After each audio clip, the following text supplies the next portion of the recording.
So great news, the United States government just ordered 1 million copies of our new Essential hat, and they're going to start giving these out to essential employees.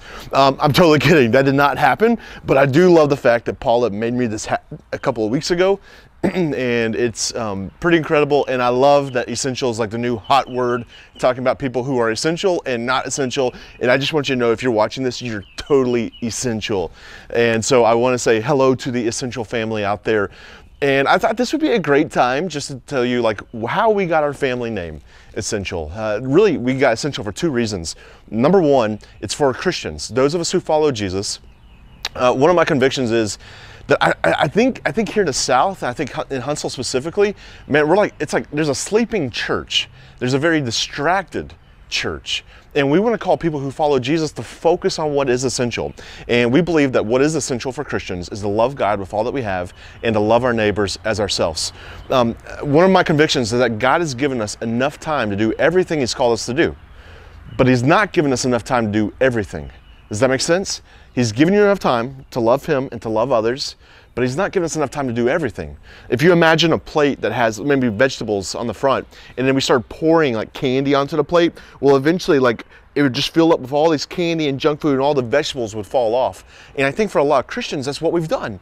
We've started off with what we were supposed to do, loving God and loving other people, and we started on adding all this junk stuff, and we no longer have time to do what God's actually called us to do.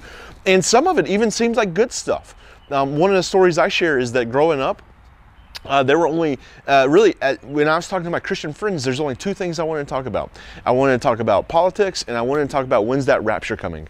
And that's all I'd ever want to talk about with my Christian friends and Bible studies and stuff like that.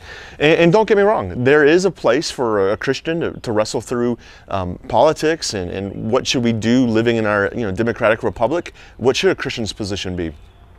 There's a room for eschatology, study of the end times.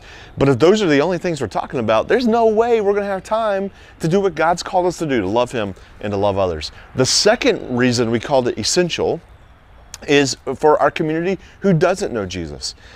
We think that all of us are after a few of the same things. Everybody, Christians, non-Christians, I think we're looking for a few things. I think we're looking for love. I believe we're looking for truth, if it exists. I submit to you it does. I think we're looking for a meaning and a purpose for our lives. We're looking for an identity that can't easily be shaken. We're looking for joy. We're looking for peace. We're looking for hope. And what we want to just shout out to our community is that if you're looking for these things, if you're looking for joy, purpose, meaning, hope, if you're looking for that, it's essential that you find it in Jesus. If you try to find the purpose of your life, or you try to find joy or peace in something else, that other thing will betray you. There are other good things and great things out there, but if we try to make a great thing a God, man, it's gonna betray you. It's gonna crush them. If that thing is a person, you're gonna crush that person if you're looking to them to be what only God can be for you. And so, again, I think all of us are looking for common things: love, joy, peace, truth. And if that's true, if you are looking for those things, it's essential that you find it in Jesus Christ. So anyways, just an update on where we get the family name, if you will. And I love these hats. And maybe we can make more of these hats and get them out to anybody who's interested. If this has been helpful to you, please comment below on what was helpful. I'd love to just stay connected and figure out, hey, what is helping our people and what's not so helpful. Love you guys, and I can't wait to talk to you soon. Bye-bye.